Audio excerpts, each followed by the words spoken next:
नमस्कार दोस्तों, स्पीड ज्ञान में आपका स्वागत है। दोस्तों, आज हम 28 तारीख को पूछे गए सेकंड शिफ्ट के जीके के क्वेश्चंस के बारे में डिस्कस करने वाले हैं। पहला क्वेश्चन है हमारे पास, सांची का स्तूप कहाँ है? तो आंसर है यहाँ पे मध्य प्रदेश। हमसे पूछा गया था सांची का स्तूप कहाँ है, तो इसका आंसर है मध्य प्रदेश। अगला क्वेश्चन है, झांसी की रानी लक्ष्मीबाई के पति का नाम क्या था? तो आंसर है यहाँ पे गंगाधर राव। तो क्या नाम था? गंगाधर राव। अगर हमसे पूछ लिया जाए कि झांसी की रानी का नाम क्या था, झांसी की रानी का नाम था मणिकर्णिका। मणिकर्णिका, ठीक है। अगला क्वेश्चन है, उत्तर पूर्व भारत में से निकलने वाली शारदा नहर निम्न में से किस देश में बहती है? तो यहाँ पे हमें कुछ चार ऑप्शंस दिए हुए थे, जिनमें से हमारा राइट आंसर था नेपाल। यानी कि यह कहाँ कहाँ बहती है? यह नेपाल और भारत में बहती है। नेपाल और भारत। भारत में कहाँ पे? भारत में यह बहती है उत्तर प्रदेश में। उत्तर प्रदेश, यह है उत्तर प्रदेश की सर्वाधिक सबसे लंबी नहर है और इसकी लंबाई की अगर हम बात करें तो लंबाई है इसकी 12,368 किलोमीटर, ठीक है। और ये उत्तर प्रदेश के साथ साथ नेपाल के कुछ इलाकों में बहती है। अगला क्वेश्चन है यहाँ पे, ऑस्टेरी लेक कहाँ है? हमसे पूछा गया था ऑस्टेरी लेक कहाँ है, तो आंसर है यहाँ पे पुदुचेरी। कहाँ पे है ये? पुदुचेरी में। अगला क्वेश्चन है, मॉडर्न केमिस्ट्री के पिता कौन है? हमसे पूछा गया था मॉडर्न केमिस्ट्री के पिता कौन है, तो आंसर है यहाँ पे एंटोनी लुआजियर। मॉडर्न केमिस्ट्री के पिता है एंटोनी लुआजियर। अगर हमसे पूछ लिया जाता मॉडर्न फिजिक्स के पिता, तो मॉडर्न फिजिक्स के पिता कौन है? मॉडर्न फिजिक्स के पिता है अल्बर्ट आइंस्टाइन, ठीक है। मॉडर्न फिजिक्स के पिता है अल्बर्ट आइंस्टाइन। अगला क्वेश्चन है, चाम मास्क नृत्य किस राज्य में किया जाता है? तो चाम मास्क नृत्य किया जाता है सिक्किम और लद्दाख में। आंसर है यहाँ पे सिक्किम और लद्दाख। अगला क्वेश्चन है, दंगर नृत्य किस राज्य में किया जाता है? तो आंसर है यहाँ पे गोवा। कहाँ पे किया जाता है? गोवा में। अगला क्वेश्चन है, खरीफ की फसल हमसे पूछा गया था, कुछ चार ऑप्शन देके हमसे पूछा गया था कि इनमें से खरीफ की फसल कौन सी है? तो आंसर है यहाँ पे, मैं सभी खरीफ के फसलों के नाम बता देता हूँ आपको। धान, ज्वार, मक्का, बाजरा, मूंगफली, गन्ना, सोयाबीन, उड़द, कपास, ठीक है। ये क्या है? खरीफ की फसलें हैं। और ये कब बोई जाती हैं? ये बोई जाती हैं जून जुलाई में और इनकी कटाई होती है अक्टूबर में, ठीक है। और अगर रबी की फसलों की बात करें, रबी की फसल, तो रबी की फसल कब बोई जाती है? रबी की फसल बोई जाती है अक्टूबर और नवंबर में, ठीक है। और कटाई होती है इनकी फरवरी और मार्च में। और रबी की फसलें कौन कौन सी हैं? रबी की फसलें हैं जैसे जौ, चना, गेहूँ, है ना, मैसूर हो गई, सरसों आदि, ये हैं रबी की फसलें।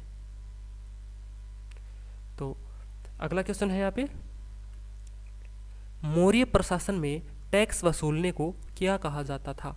तो आंसर है यहाँ पे समाहर्ता। क्या कहा जाता था? समाहर्ता। अगला क्वेश्चन है, ई बाइक गो के हाल ही में ब्रांड एम्बेसडर किसे बनाया गया है? तो आंसर है यहाँ पे हरभजन सिंह। हरभजन सिंह कौन है? क्रिकेटर, पूर्व क्रिकेटर, है ना, पूर्व क्रिकेटर। और कब मनाया गया था इनको मनाया गया था अगस्त में मनाया गया था। अगला क्वेश्चन है, आरटीजीसी की फुल फॉर्म, यहाँ पे पूछा गया था आरटीजीसी की फुल फॉर्म। तो आंसर है यहाँ पे real time gross settlement. Real time gross settlement. और अगला क्वेश्चन है यहाँ पे, पुर्तगालियों ने कब ब्रिटेन को बॉम्बे गिफ्ट किया? यानी कि ब्रिटेन के राजकुमार को गिफ्ट किया था बॉम्बे, कब किया था? 1661 में, ठीक है। पुर्तगालियों की जो राजकुमार थी और ब्रिटेन के राजकुमार थे, उसकी शादी में बॉम्बे को क्या किया गया था? गिफ्ट किया गया था। तो कब किया था ये? 1661 में। अगला क्वेश्चन है, नकदी की लिक्विडिटी को नियंत्रित करने के लिए किसका इस्तेमाल किया जाता है? तो आंसर है यहाँ पे reverse repo rate and SLR, ये दो चीज़ें हैं, रिवर्स रेपो रेट और SLR। और SLR की फुल फॉर्म क्या होती है? SLR की होती है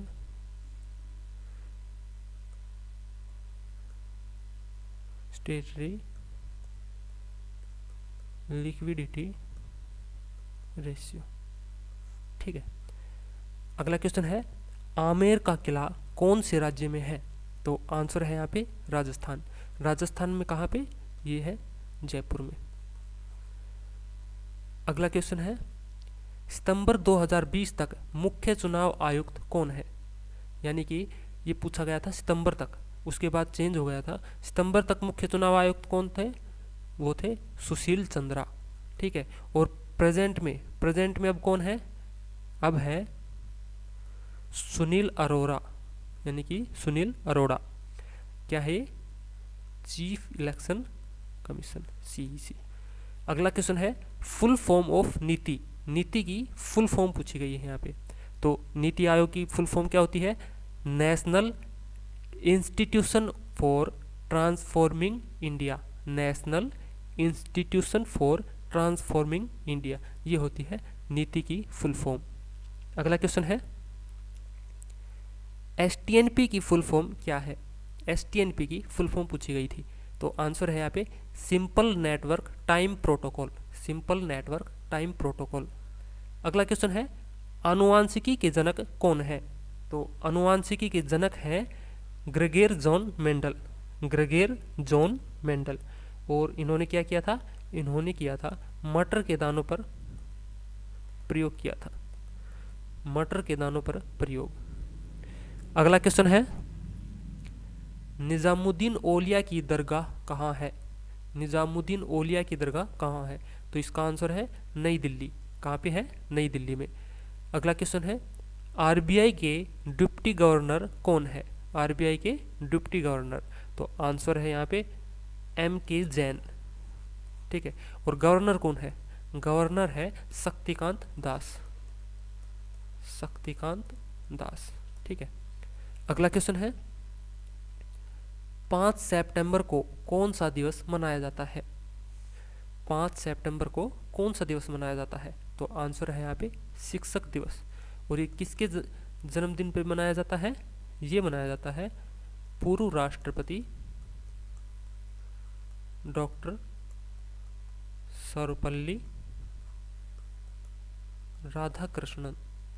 ठीक है, पूर्व राष्ट्रपति डॉक्टर सर्वपल्ली राधाकृष्णन के जन्मदिन पर। अगला क्वेश्चन है चेन्नई सुपर किंग्स के कप्तान कौन है?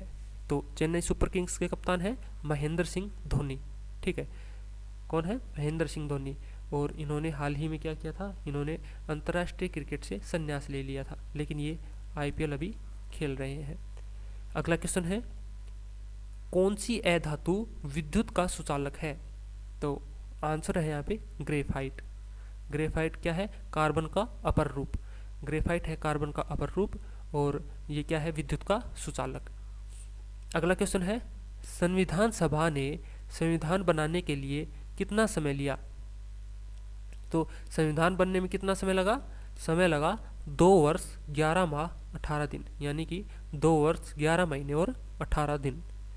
अगला क्वेश्चन है वंदे मातरम गीत कब गाया गया था? तो वंदे मातरम गीत सबसे पहले गाया गया था 1896 में कांग्रेस के कलकत्ता अधिवेशन में। ठीक है, और क्या है ये हमारा राष्ट्रीय गीत है। ठीक है, क्या है ये? राष्ट्रीय गीत। और किसने गाया था ये गाया था बंकिम चंद्र चट्टोपाध्याय। बंकिम चंद्र चट्टोपाध्याय। अगला क्वेश्चन है is of doing business 2020 ranking में कौन सा राज्य टॉप पर रहा है? तो आंसर है यहाँ पे आंध्र प्रदेश। कौन से राज्य ने टॉप किया है? आंध्र प्रदेश ने। पहले नंबर पर रहा आंध्र प्रदेश। दूसरे नंबर पे कौन रहा? दूसरे नंबर पर रहा UP यानी कि उत्तर प्रदेश। और तीसरे नंबर पर रहा है तेलंगाना। ठीक है, तेलंगाना। और अगर वर्ल्ड की बात करें, वर्ल्ड में ईज ऑफ डूइंग बिजनेस में भारत का स्थान क्या रहा?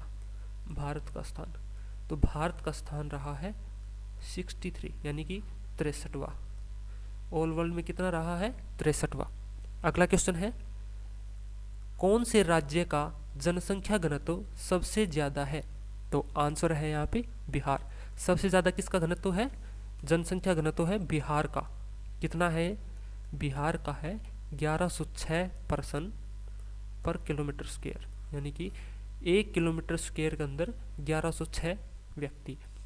और सबसे कम की अगर हम बात करें तो सबसे कम जनसंख्या घनत्व कौन से राज्य का है? वो है अरुणाचल प्रदेश, यानी कि अरुणाचल प्रदेश का कितना है? अरुणाचल प्रदेश का है 17 पर्सन पर किलोमीटर स्क्वायर। ठीक है। अगला क्वेश्चन है, झारखंड की कितनी राज्यसभा सीटें हैं? तो राज्यसभा सीटें हमसे पूछी गई थी, तो राज्यसभा सीटें हैं 6। झारखंड की राज्यसभा सीटें हैं 6। और अगर लोकसभा सीटों की बात की जाए तो लोकसभा की सीटें हैं 14। ठीक है। अगला क्वेश्चन है, नृत्य शास्त्र के लेखक कौन है? नृत्य शास्त्र के लेखक कौन है? तो आंसर है यहाँ पे भारता मुनि। भारता मुनि।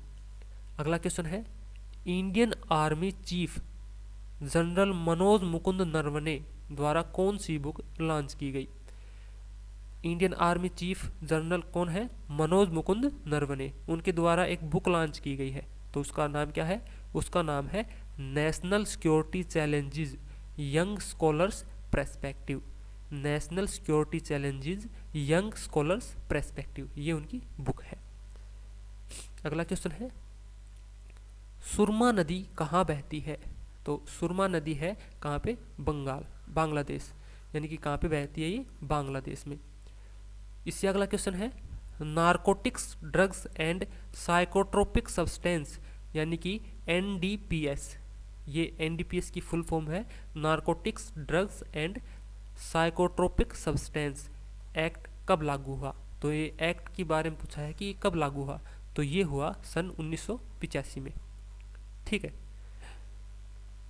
दोस्तों, चैनल को सब्सक्राइब करने के साथ साथ बेल आइकन ज़रूर प्रेस कर लें ताकि आगे जो भी वीडियोज़ हम आप तक पहुंचाएं उसका नोटिफिकेशन आप लोगों तक पहुंच सके। Thank you.